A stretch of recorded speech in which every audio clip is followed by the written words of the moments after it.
Very good evening all of you. मैं Ajit sir अपने YouTube channel maths academy by Ajit sir में सारे student and viewer का most welcome करता हूं। डियर, आज से मैं 11th मैथ के लिए वीडियो बनाने जा रहा हूं, वीडियो बना रहा हूं और वीडियो अपलोड करने जा रहा हूं। डियर, जैसा कि पता है कि ये मैथ्स एकेडमी है तो यहाँ मैथ की ही पढ़ाई होगा।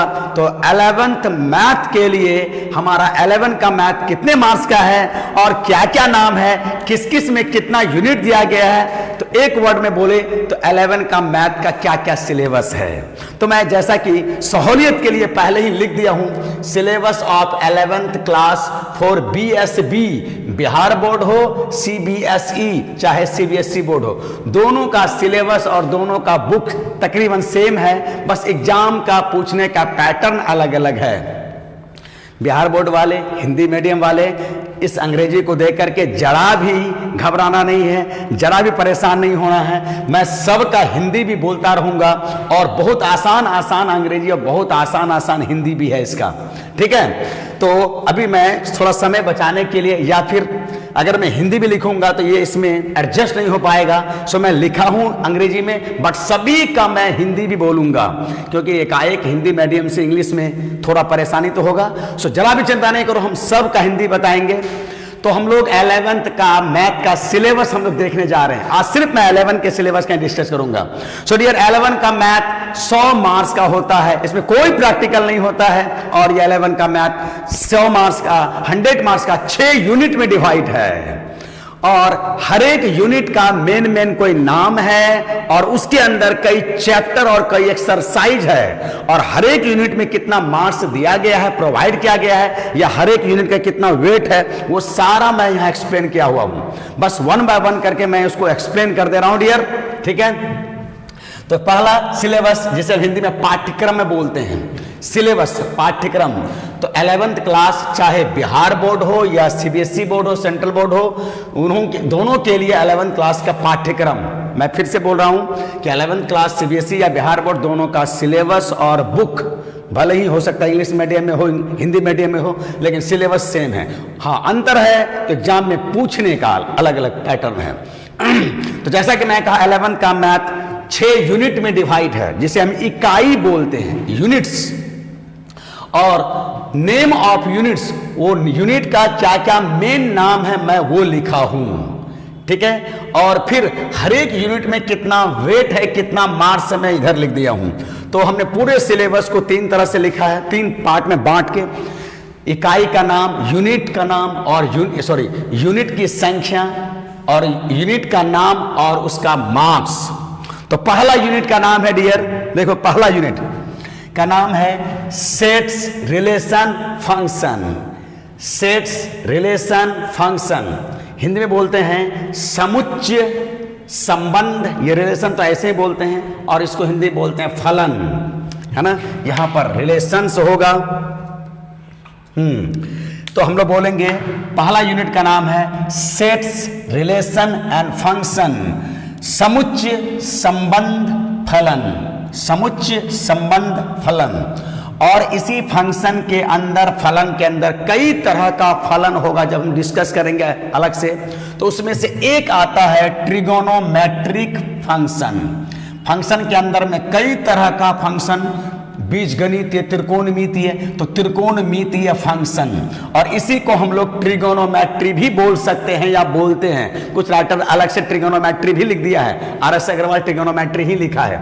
और ये टोटल 29 मार्क्स का है डियर। और एक बात मैं बता दूं, ये मेन नाम है, जैसा कि सेट्स में 6 एक्सरसाइज है और एक विविध प्रश्नावली है, 6 प्रश्नमाला और एक विविध प्रश्नमाला है, जिसे हम लोग मिसलेनियस एक्सरसाइज बोलते हैं। तो मैं ये बताना चाह रहा हूं कि ये मेन नाम है, हर एक के अंदर कई चैप्टर्स और कई एक्सरसाइज हैं, कई अध्याय और कई प्रश्नमाला है। तो पहला का मेन नाम है समुच्चय संबंध फलन, और फलन में एक खास तरह का फलन है त्रिकोणमितीय फलन, और हर एक के अंदर कई चैप्टर्स और कई एक्सरसाइज है। जैसे सेट्स में 6 एक्सरसाइज है और एक मिसलेनियस है, रिलेशन में 2 है, फंक्शन में 1 है, और इन दोनों पर एक मिसलेनियस विविध प्रश्नावली है। तो इतना मैं बताना चाह रहा हूं डियर कि हर एक में कई चैप्टर्स हैं, कई एक्सरसाइज हैं, उसका मेंशन करना तो जब हम लोग पढ़ेंगे यूनिट वाइज तो वहां अलग से चर्चा करेंगे, ठीक है। हाँ, याद रखना इसी फंक्शन के अंदर में त्रिकोणमितीय फंक्शन, जिसे हम सरल में सब सुना हुआ में, जाना हुआ में, पहचाना हुआ में, वो त्रिकोणमिति भी हम बोलते हैं या बोल सकते हैं। और ये कितना मार्क्स का वेट रखता है? 29 मार्क्स, ठीक है। आते हैं दूसरे यूनिट में, जो सबसे बड़ा यूनिट है, और वो है बीजगणित अलजेब्रा। और यहां पर अलजेब्रा के अंदर 6 चैप्टर पढ़ना है, एक्सरसाइज नहीं, 6 चैप्टर पढ़ना है। और कई चैप्टर में तो 4-5 एक्सरसाइज है, जैसे सेट्स में यहां मैंने बताया ना 6 एक्सरसाइज है, तो यहां पर भी ये सब चैप्टर है। अलजेब्रा में 6 चैप्टर है और कई चैप्टर में से कई एक्सरसाइज है डियर। तो पहला का नाम मैं बता दे रहा हूं, principle of mathematical induction. Principle बोलना चाहिए, प्रिंसिपल ऑफ मैथमेटिकल इंडक्शन। और जैसा कि ट्रांसलेशन उल्टा होता है, गणित या आगमन का सिद्धांत। हिंदी में बता रहा हूं, प्रिंसिपल है, ये सिद्धांत होगा, गणित या आगमन, तो इस पूरे का हिंदी हुआ गणित या आगमन का सिद्धांत। दूसरा चैप्टर है कॉम्प्लेक्स नंबर्स, हिंदी होता है मिश्र संख्या, मिश्र संख्या। तीसरा चैप्टर है dear linear inequality, linear inequality, और हिंदी में बोलते हैं रैखिक असमीकाएं। 10 क्लास में रैखिक समीकरण था और यहां रैखिक असमीकाएं हैं या रैखिक असमीकरण, है ना। जैसा कि हम लोग इक्वल टू ये रहने पर समीकरण बोलते हैं, और ये रहने पर या फिर इस तरह से रहने पर या इस तरह से रहने पर, ऐसे को हम असमीकरण या असमीकाएं बोलते हैं डियर। तो यहां इसी तरह का साइन आपको मिलेगा, इसी तरह का। तो तीसरा चैप्टर है लीनियर इनइक्वालिटी, जिसे हम रैखिक असमीकरण बोलते हैं या असमीकाएं। चौथा जो एकदम नया है डियर, है ना, नाम है permutation and combination. Permutation and combination, Hindi में बोलते हैं क्रमचय और संचय, क्रमचय और संचय। अच्छा है, मजा का चैप्टर है, नया नया है, आगे भी बहुत जगह काम देता है हमें। अच्छा, पांचवा आता है बायनोमियल थ्योरम, बायनोमियल थ्योरम। द्विपद, जैसे तुम बहुपद सुनते हो ना, वहां अंग्रेजी होता है पोलिनोमियल, पोलिनोमियल। पोली का मतलब होता है बहु और नोमियल का मतलब होता है पद। तो पोलिनोमियल वहां सुने थे 10 क्लास का दूसरा चैप्टर। यहां है बायनोमियल, दो, बाय का मतलब दो, नोमियल का मतलब पद। तो बायनोमियल थ्योरम, द्विपद सिद्धांत या प्रमेय। छठा और लास्ट है ये थोड़ा जाना पहचाना सा, सीक्वेंस एंड सीरीज। सीक्वेंसेस होगा यहां एंड सीरीज, है ना। हिंदी होता है अनुक्रम और श्रेणी, अनुक्रम और श्रेणी, ठीक है। हिंदी होता है अनुक्रम और श्रेणी। इसी के अंदर डियर समानांतर श्रेणी आता है, जिसे तुम 10 क्लास में अर्थमेटिक प्रोग्रेशन या शॉर्ट में एपी पढ़े थे। बट यहां एपी के साथ साथ जीपी भी पढ़ना पड़ता है, गुणोत्तर श्रेणी बोलते हैं, है ना।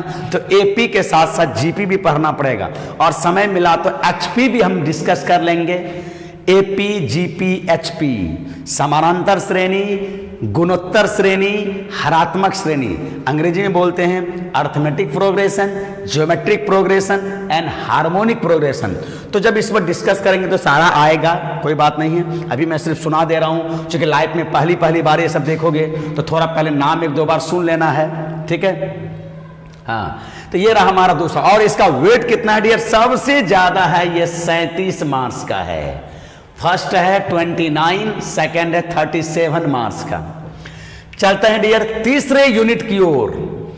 ये देखो मैंने लिखा है कोऑर्डिनेट्स ज्योमेट्री, कोऑर्डिनेट्स ज्योमेट्री सुना हुआ है, निर्देशांक ज्यामिति, इसको हिंदी में बोलते हैं निर्देशांक ज्यामिति।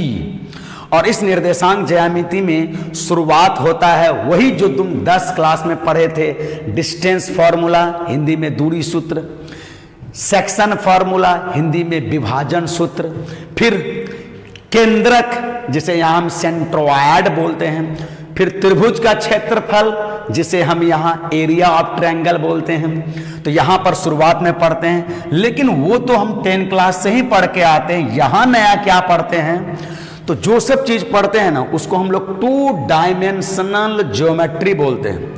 2 डायमेंशनल ज्योमेट्री, 2 अक्षीय, एक्स एक्सिस और वाई एक्सिस, इस तरह से जहां एक्स और वाई होता है उसको हम 2 अक्ष बोलते हैं।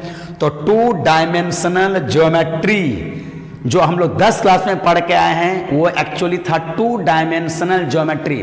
और जितना पढ़ा वो तो पढ़ना ही है फिर से यहाँ, और उसको फिर आगे बढ़ाते हुए देखो यहाँ उस 2 डायमेंशनल जिसे हमने ए बोला है, इसमें और नया नया क्या पढ़ना है, तो और नया नया पढ़ना है स्ट्रेट लाइन, सरल रेखा, स्ट्रेट लाइन, सरल रेखाएं, सर्कल्स, वृत्त, सर्कल्स, वृत्त, पाराबोला, पाराबोला, हिंदी बोलते हैं परवलय, परवलय। चौथा इलिप्स, ELLIPS, इलिप्स, हिंदी में बोलते हैं दीर्घवृत्त, दीर्घवृत्त। और ये 5वां है हाइपरबोला, पैराबोला है यहाँ और यहाँ हाइपरबोला। तो यहां होता है परवलय, यहां होता है अति परवलय, पैराबोला, हाइपरबोला, परवलय, अति परवलय, और बीच में आ जाता है दीर्घवृत्त। तो ये नया नया चीज पढ़ना है हमें 11 के वही 2 डायमेंशनल ज्योमेट्री में, जिसे आगे चल करके शॉर्टकट में 2D बोलते हैं हम लोग, ठीक है, 2D शॉर्टकट में 2D, है ना। बहुत मजा का है, बहुत काम का है, फिजिक्स में भी कई बार ये हमें बहुत मदद करता है ना। और आगे इसे कैलकुलस में पढ़ने में बहुत मदद भी करता है। तो चलो चौथा यूनिट का नाम मैं बोल ही दिया। हाँ डियर, इसका कितना वेट है तीसरा का?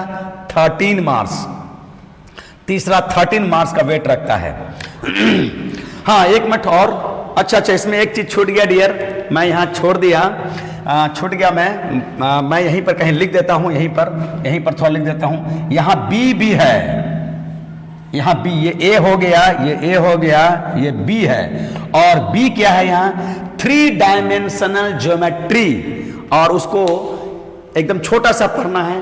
3 डायमेंशनल ज्योमेट्री, जैसे यहाँ 2 डायमेंशनल ज्योमेट्री, तो 3 डायमेंशनल ज्योमेट्री को मैं शॉर्टकट में लिख देता हूं 3D, 2D, 3D। लेकिन 3D का इंट्रोडक्शन यहां पढ़ना है, हालांकि उस पर 3 एक्सरसाइज है यहाँ एनसीईआरटी में। तो 2D में इतने चैप्टर पढ़ने हैं, लेकिन 3D का सिर्फ परिचय है, और उस परिचय में 3 एक्सरसाइज है। और मैं अभी आपको बताऊंगा, आगे भी हमें 12 में पढ़ना है। तो ये निर्देशांक ज्यामिति में 2D एंड 3D, 2D का पूरा पढ़ लेना है और 3D का यहाँ परिचय पढ़ना है, जिसे लिखा जाता है इंट्रोडक्शन ऑफ 3D। डियर मैं भूल गया तो समझ लोगे, introduction of 3 dimensional geometry. 3 dimension का मतलब हो गया 3 अक्ष, एक्स वाई जेड ऐसा करके, है ना। जहां देखोगे फिजिक्स वाले सर तुमको पहले बताएंगे एक्स वाई जेड, इस तरह से एक्स वाई जेड, है ना, एक्स वाई जेड। जब एक्स वाई लेंगे तो 2 अक्ष हो गया, उसे दूसरे अंग्रेजी में 2 डायमेंशन बोलेंगे। जब एक्स वाई जेड ले लेंगे तो 3 अक्ष हो गया, तो उसे हम बोलते हैं 3 डायमेंशनल ज्योमेट्री। जब ये पढ़ाऊंगा तो मजा आएगा, और फिर ये आपको फिजिक्स वाले भी सर थोड़ा थोड़ा बताएंगे। तो यहाँ सिर्फ परिचय पढ़ना है, रेस्ट कहाँ पढ़ना है? तो 12 में, ठीक है डियर। हाँ चलता हूं अब, हाँ इसका वेट तो मैं बता दिया 13। आता हूं चौथा, नाम है इसका कैलकुलस। कैलकुलस देख लो, हिंदी बोलते हैं कलन शास्त्र या चलन कलन शास्त्र, कलन शास्त्र या चलन कलन शास्त्र। और यहां पर छोटा सा 2 यूनिट पढ़ना, लेकिन बहुत काम का पढ़ना है। 2 चैप्टर, पहला है लिमिट्स, दूसरा है डेरिवेटिव्स। लिमिट्स, डेरिवेटिव, सीमाएं और अवकलज, हिंदी हुआ सीमाएं, हिंदी हुआ अवकलज, है ना। और ये कितना मार्क्स का, तो ये 6 मार्क्स का है। यहां पर कलन शास्त्र है, कैलकुलस बोलते हैं, 2 चैप्टर यहां पढ़ना है। इसके अंदर एक एक्सरसाइज है, इसके अंदर एक एक्सरसाइज दिया है एनसीईआरटी ने, और फिर दोनों पर एक मिसलेनियस एक्सरसाइज है। तो दोनों मिलाकर के 3 एक्सरसाइज दिया है। हालांकि मैं ये एनसीईआरटी के अनुसार बोल रहा हूँ, और अलग अलग R D. Sharma, K C. Sinha, R S. Agarwal, Amit Agarwal, S K. Goyal, Gautam Kumar, Das Gupta, Lal ji, M L. Khanna, सब ने इसको अलग अलग तरीके से दिया है। बट एनसीईआरटी के अनुसार इस पर एक एक्सरसाइज, इस पर एक एक्सरसाइज, और दोनों पर एक मिसलेनियस एक्सरसाइज है, ठीक है। और ये कितना मार्क्स वेट रखता है, तो 6 मार्क्स का वेट रखता है भाई। और डियर, यही वो सब्जेक्ट है जो 12 में जाकर के एकाएक बूम कर जाता है। तो चलो मैं फिर से उसको बताऊंगा। और आज आप 5वां एक छोटा सा है जिसका नाम है mathematical reasoning. Mathematical reasoning Hindi में बोलते हैं गणितीय विवेचना। रीजन से बना है रीजनिंग, तर्क वितर्क, क्यों, क्या, किस लिए, रीजन। तो हिंदी में है इसका नाम गणितीय विवेचना, और ये मात्र 3 मार्क्स का है। हालांकि एनसीईआरटी इस पर कई एक्सरसाइज दिया है डियर, ठीक है, लेकिन है छोटा सा, कम मार्क्स वाला है, 3 मार्क्स वाला है। और आखिरी में आ जाओ डियर, जो सुना हुआ सा है स्टैटिस्टिक्स, स्टैटिस्टिक्स एंड प्रोबेबिलिटी। फिर से सुन लीजिए, स्टैटिस्टिक्स एंड प्रोबेबिलिटी। हिंदी में बोलते हैं सांख्यिकी और प्रायिकता, सांख्यिकी और प्रायिकता। ये वही 10 क्लास वाली है, लेकिन थोड़ा और अच्छा से, थोड़ा और डिटेल से, थोड़ा और डीपली पढ़ना है। और यहां ये कितने मार्क्स का होगा डियर, 12 मार्क्स का होगा। देख लो, तो ये 11 का मैथ 6 यूनिट में डिवाइड है। मेन में नाम मैंने लिखा है, यूनिट का नाम लिख दिया है, और उसके अंदर चैप्टर भी मैंने कहीं लिख दिया है। हाँ, कहीं पर जैसे यहाँ पर चैप्टर, यहाँ पर इसे पर नाम नहीं लिखा हूँ, वहाँ जाऊँगा तो वहीं बताऊँगा। और उस चैप्टर के अंदर कई एक्सरसाइज है, चैप्टर एंड एक्सरसाइज, और फिर आखिरी में कौन सा यूनिट कितना वेट रखता है वो मैंने डिस्कस कर दिया है डियर। अच्छा, अब इसमें एक इंटरेस्टिंग बात है, अब जोड़ोगे तो 100 हो ही जाएगा, ठीक है। अच्छा, अब देखो कुछ चैप्टर ऐसा है जिसकी कहां जरूरत पड़ता है डियर, वो भी जानना जरूरी है। ये सेट के बिना हम ये नहीं पढ़ सकते हैं, एकदम देख लो डियर, सेट के बिना हम ये नहीं पढ़ सकते हैं, एकदम याद रहे। जिसका सेट और ये परमुटेशन और कॉम्बिनेशन, इन दोनों के बिना हम प्रायिकता, और ये प्रायिकता 12 में भी पढ़ना है, अभी थोड़ी देर बाद बता दूंगा। तो बिना सेट के हम, या बिना ये परमुटेशन कॉम्बिनेशन के हम प्रायिकता या प्रोबेबिलिटी नहीं पढ़ सकते हैं। इसलिए सेट तो पढ़ना ही पड़ेगा, है ना, ये लिंक है, ठीक है। अच्छा, और दूसरी बात ये, इसमें कुछ चैप्टर अब जो 11 में जाएगा, कौन कौन जाएगा, तो जरा देखो गौर से, ये यही रह जाएगा, ये चला जाएगा डियर 11 एंड 12 में। ये 11 में है और ये 12 में चला जाएगा, ये भी 11 में है और 12 में हो जाएगा।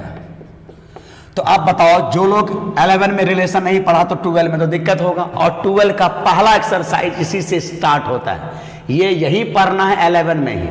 बट रिलेशन एंड फंक्शन 11 और 12 दोनों में, 11 एंड 12 दोनों में पढ़ना है डियर, ठीक है, हाँ याद रखना। और ये सब 11 में है, ये सब 11 में ही है, ये सब कहीं 12 में नहीं जाएगा, पूरा का पूरा अलजेब्रा यहीं पर लेना है। और जो 12 का अलजेब्रा आएगा वो एकदम इससे अलग होगा, तो वहीं आके हम लोग डिस्कस करेंगे। इसमें 2DA में ये सब यहीं खत्म कर लेंगे, straight line, circle, parabola, ellipse, hyperbola. और ये 3D डियर यहाँ 11 में भी पढ़ना है एंड 12 में भी पढ़ना है, इसलिए यहां बिना पढ़े 12 में दिक्कत होगा डियर, ठीक है। सो जो 11 12 में मैं वो सिर्फ मेंशन कर रहा हूं, बाद बाकी जो नहीं बता रहा हूं या जिसके बारे में कुछ नहीं लिखा हूं वो सिर्फ 11 में ही पढ़ना है। और डियर कैलकुलस, कलन शास्त्र, यही 12 में जाकर के एकदम बूम कर जाता है, ब्लास्ट कर जाता है। और वहां जाकर के जो 6 मार्क्स है वहां 44 मार्क्स का, 44 मार्क्स का हो जाता है डियर, है ना। और यही वहां जाकर बड़ा एक क्षेत्र 44 मार्क्स का हो जाता है, और वो पढ़ने के लिए ये दोनों तो एकदम जरूरी है। तो लिमिट्स की जरूरत हमें 12 के कंटिन्यूटी में होता है, इसकी जरूरत तो 12 में होता ही होता है। तो ये पूरा कैलकुलस समझो 11 एंड 12 में ही जरूरत पड़ेगा। ठीक है डियर, ये देख लो, ये लिमिट्स का एक बड़ा भाई है कंटिन्यूटी, वो 12 में जरूरत पड़ेगा। और डेरिवेटिव कुछ यहां कुछ 12 में, कुछ यहां कुछ 12 में, और लिमिट से ही हम लोग 12 का कंटिन्यूटी चैप्टर पढ़ते हैं। तो ये पूरा कैलकुलस समझो कि 11 12 दोनों में पढ़ना है। और ये तो बस 11 तक ही है डियर। हाँ, ये भी 11 तक ही है, लेकिन ये सिर्फ प्रोबेबिलिटी, ये 11 12 दोनों में पढ़ना है डियर। 11 एंड 12 दोनों में पढ़ना है। प्रायिकता हम लोग 9 से पढ़ते आ रहे हैं, समर्था 8 में भी दे दिया है, 9 10, लेकिन अब 11 12 में दोनों में पढ़ना है डियर। ठीक है, तो कुछ कुछ चैप्टर जो 11 में भी है उसका टू बी कंटिन्यूड 12 में भी है, तो मैं बता दिया। और फिर जिस डियर इसके बाद वाला वीडियो में शुरुआत करूंगा कहां से, जाना पहचाना ट्रिगोनोमेट्रिक फंक्शन। बहुत जल्दी वीडियो बना के मैं उस पर अपलोड करूंगा डियर। ठीक है, ये रहा हमारा सिलेबस 11th, चाहे बिहार बोर्ड हो या सीबीएसई बोर्ड के सिलेबस का जानकारी। भले ही मैं डियर अंग्रेजी में लिखा हूं, लेकिन मैं कई दफा हिंदी बोला हूं, और धीरे धीरे तुम भी जब ये सब सुनोगे पढ़ोगे एक एक करके तो आसानी से अंग्रेजी और हिंदी दोनों समझ में आएगा, बहुत टफ नहीं है। चलिए ठीक है, और अगर कोई इंक्वायरी होगा तो व्हाट्सअप नंबर दिया हुआ है, नंबर दिया हुआ है, इंक्वायरी कर लोगे हमसे डियर। ठीक है, ये पहला वीडियो है, उसके बाद बहुत जल्दी मैं सिलेबस स्टार्ट करके पढ़ाई शुरू कर दूंगा, यहां से स्टार्ट करूंगा ट्रिगोनोमेट्रिक फंक्शन से। ठीक है डियर, ओके, देख लो एक बार, मिलता हूं बहुत जल्दी, ध्यान देना, ये है हमारा। ठीक है, जो जो 11 12 में पढ़ना तो मैं बता दिया। और बुक चाहे एनसीईआरटी हो, RD शर्मा हो, KC सिन्हा हो, RS अग्रवाल हो, जो भी ले लो बुक, सब में वही है। ठीक है, हाँ एनसीईआरटी में कम प्रॉब्लम है, कम थोड़ा थियरी है, बाद में के प्रैक्टिस के लिए अदर बुक भी हम लोग लेंगे। ओके डियर, मिलता हूं बहुत जल्दी नए वीडियो के साथ, तब तक अपना ख्याल रखो और पढ़ते रहो। Very very very good night.